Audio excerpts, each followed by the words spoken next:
पास कर देना चाहिए। बहुत बहुत धन्यवाद आपका। राम राम साहब। जी कटारिया।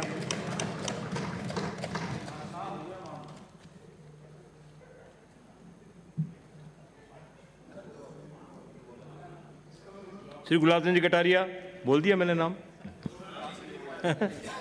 सभापति महोदय, अभी माननीय राजाखेड़ा से आने वाले सदस्य बता रहे थे कि एफआरबीएम एक्ट हम लाएं, ये 2005 का है। अब शायद अभी भी उन्हीं को सुन रहे थे। और ये केंद्र सरकार लाई थी, केंद्र सरकार लाई थी और उसी के तहत हम भी यहाँ 2005 मई में लाए थे। वो इस कारण से लाए थे कि कोई भी सरकार कर्जा ले तो उसको किसी लिमिट में रखा जाए। ये केवल राजस्थान के लिए नहीं था, सारे हिंदुस्तान के लिए था।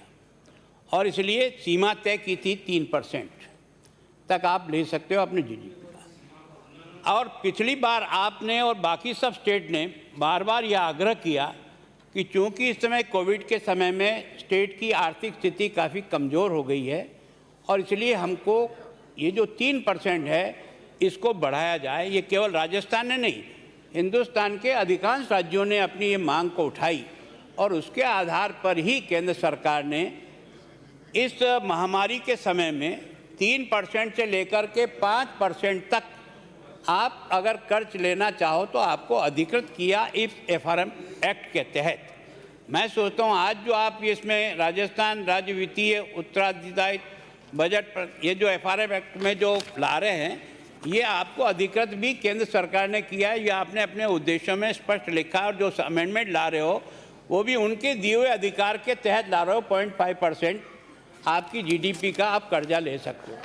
मैं सोचता हूँ कि कर्जा लेने में अगर कर्जा हमसे चुक सकता है, कर्जे से हम व्यवस्था सुधार सकते हैं, कर्जा लेकर के भी हम अपने इन बिजली कंपनियों की हालत अच्छी कर सकते हैं तो किसी को कोई एतराज़ नहीं होगा। लेकिन दुर्भाग्य ये है कि जिस समय आपको ये जो उदय योजना के तहत 2015 में ये कोई हमने निमंत्रण नहीं दिया था, ये तो केंद्र ने आपको एक स्पेशल एडवांटेज देने की कोशिश की थी कि अगर आप उदय योजना में अपने जो कर्जा है उसमें से एडजस्ट करने के लिए अगर तैयार हो तो केवल अकेले राजस्थान ने नहीं किया है। मैं सोचता हूं कि लगभग 27 राज्यों ने और 5 केंद्र शासित प्रदेशों ने इस उदय योजना का लाभ लिया था। और इस उदय योजना के तहत हम लोगों ने भी राजस्थान में 82,000 करोड़ का जो हमारा कर्जा था इन विद्युत कंपनियों पर, उसमें से लगभग 62,000 करोड़ रुपया हमने इस उदय योजना के तहत एडजस्ट किया। और उसके कारण से ये जो लाइट शटअप होने वाली थी, यानी राजस्थान इस स्थिति में आ गया था कि बिजली कंपनियां चलेगी या फेल हो जाएगी।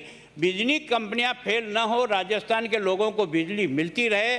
और उसके कारण से उदय योजना का लाभ लेकर के राज्य सरकार ने उस समय इस उदय योजना के कुछ मापदंडों को अपने पास स्वीकार किया था कि हम इन मापदंडों को स्वीकार करते हैं।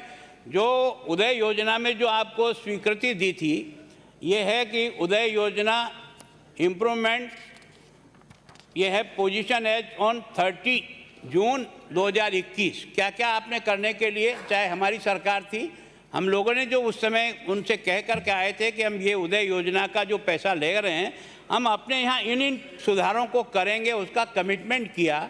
और उस कमिटमेंट के आधार पर हमको जो है ना ये उदय योजना का लाभ मिला। उसमें आपका ये जो फीडर मीटरिंग था ये आपने 100% कर लिया, जहाँ से आपकी बिजली इन ग्रिड स्टेशनों तक जाती है वहाँ तक का आपका काम कंप्लीट हो गया। लेकिन ये जो मीटरिंग का जो शहरों का था 100% का, वो अभी भी आप केवल 44% कर पाए हो। आपने वादा तो किया हम 100% कर लेंगे, लेकिन 44% किया है। इसी तरह से जो मीटर रूरल का है उसमें अभी तक अपने यहाँ 0% है। अपन तय करके आए थे कि हम 100% जो है वो ग्रामीण क्षेत्र में ही करेंगे, उसको भी अपन नहीं कर पाए। इसी तरह से आपका फीडर एग्रीगेशन में जो है हम जो वादा करके आए 100% का, उसमें से केवल 44% पालन कर पाए। हमने 2 जगह जरूर है जो हमें गांव तक बिजली पहुंचाने वाला जो तय किया था टारगेट, वो राजस्थान में 100% अचीव कर लिया। जो हमने वादा किया था उस हिसाब से सभी गांवों तक बिजली हमारी पहुंच गई। इसी तरह से रूरल फीडर को भी अलग अलग बांटना था, हमने दोनों फीडर को अलग बांटने में तो हमने काम कर लिया। लेकिन अभी एग्रीकल्चर फीडर जो हमको अलग करनी थी, जिसका हम वादा करके आए थे, वो एग्रीकल्चर फीडर अभी तक हमारी नहीं हो पाई। आपने देखा होगा कि ये जो हमारा AT&C लॉसेज जो था, वो हमने ये वादा किया था कि हम 15% पर इसको लाएंगे, लेकिन अभी हम 15% नहीं ला पाए। ये जितने भी अपनी लॉसेज है, वो लॉसेज आज भी हमारा लगभग 20% है, जबकि हम वादा किया। तो इसके कारण से उदय योजना का हमने लाभ लिया, और उस उदय योजना के बाद आपने ये जो इस समय जो लाभ लिया है, मैं सोचता हूँ अब थोड़ा सा देख लें आप, अगर लोन लेने की हमारी क्षमता कितनी है और कितनी हमारी स्थिति राजस्थान की जर्जर स्थिति में पहुंच रही है। लेना आसान है, पर उसको चुकाना और उसको स्टेन करना बहुत कठिन काम लग रहा है। मुझे लग रहा है कि राजस्थान जो इस समय जो हमारी जो टोटल GDP है, जो आपने अनुमानित की इस साल की, वो 11,98,335 करोड़ रुपए की हमारी GSDP मानी थी टोटल, जो अनुमानित है। एक्चुअल में बाद में आएगा। ये हमारी टोटल कर्जे का, अभी जो हमारे पर कर्जा है, इसका 38% राजस्थान पे आज की तारीख पर कर्जे के रूप में आपने अनुमानित किया। इससे पहले वाला जो वर्ष है आपने, है ना, ये जो 20-21 का जो आरी थी आपकी, उसमें आपने जो आपका कर्जा था वो 42% के रूप में था। अभी आपने माना है वो 38 है।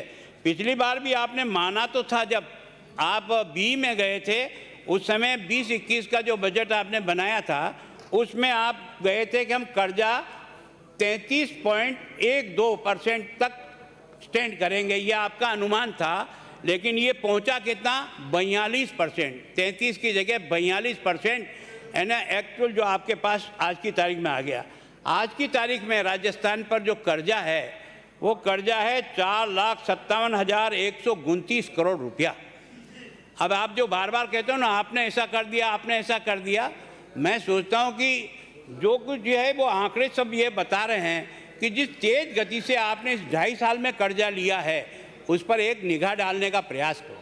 अगर आपकी ताकत है इसको चुका लेने की तो ठीक बात है, मैं समझता हूँ।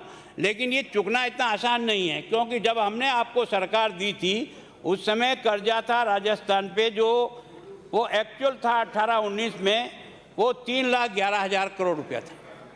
3,11,000 करोड़ पर हमने 18-19 में आपको कर्जे पर छोड़ा था, वो भी एक्चुअल जो भी कर्जा था वो था।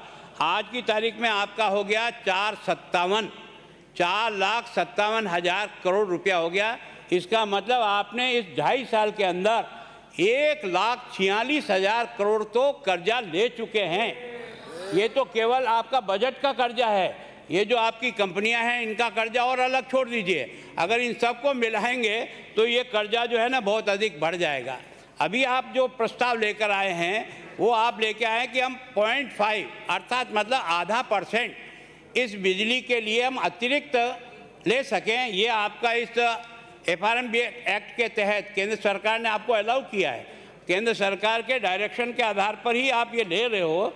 लेकिन इस बारे में विचार करना कि ये कर्जा किस तरह से आगे बढ़ेगा। और कंपनियां आज की तारीख में, हमने जो आपको 82,000 करोड़ में से 62,000 करोड़ का उदय योजना में लेकर के इन सारी कंपनियों को हमने मुक्त कर दिया था।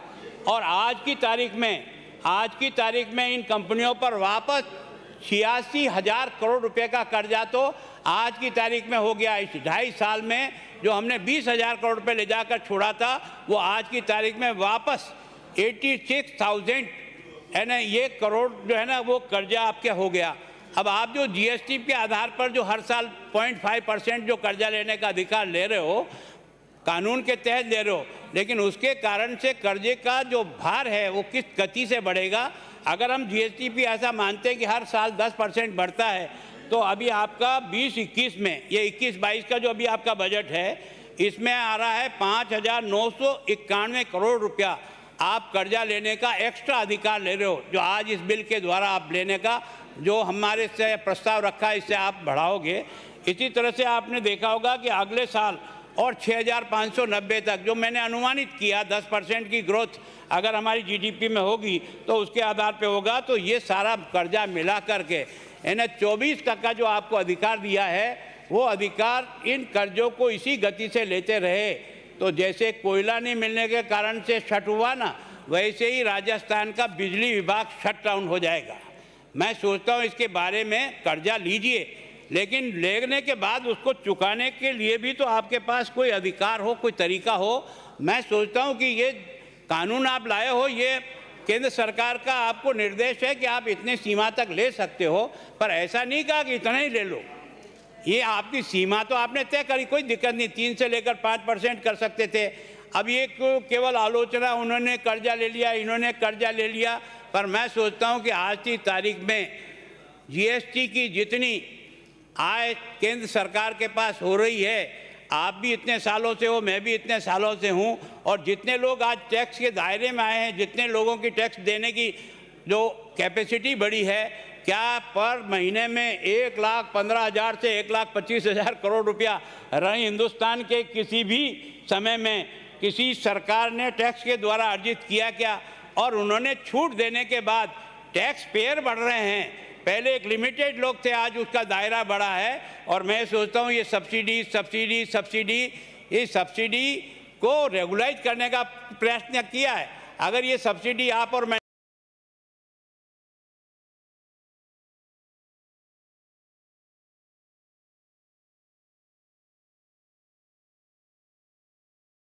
नहीं, तो ये जितने उज्ज्वला योजना के जो गरीब आदमी को कनेक्शन मिल के जो गरीब आदमी को कनेक्शन मिला ना, मैं एमएलए होते हुए भी पहली बार गैस का कनेक्शन भी एमएलए कोटे में जब शुरू हुआ ना तब लिया, बाकी तो नूतन स्कूल पे ही खाना बनाते थे हम लोग।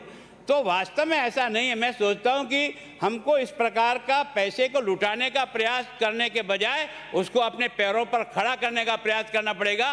कठोर निर्णय जरूर है, लेकिन ये जो हेरा फेरी का धंधा है सब्सिडी के नाम से, इस पर अंकुश लगना चाहिए।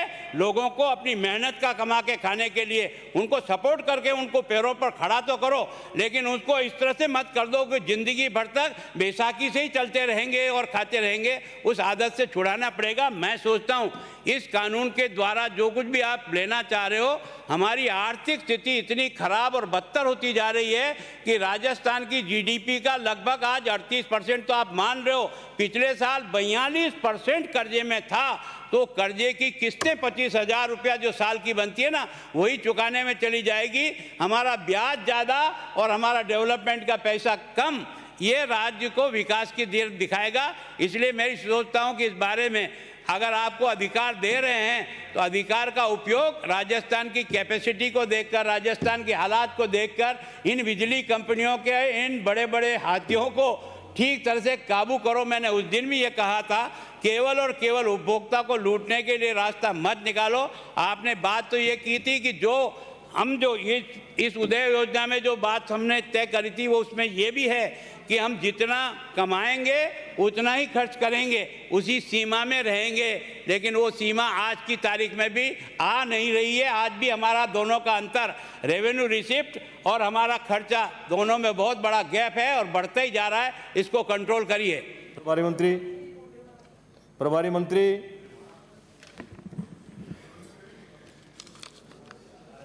सभापति महोदय, जैसा कि मैं पहले भी बता चुका हूं,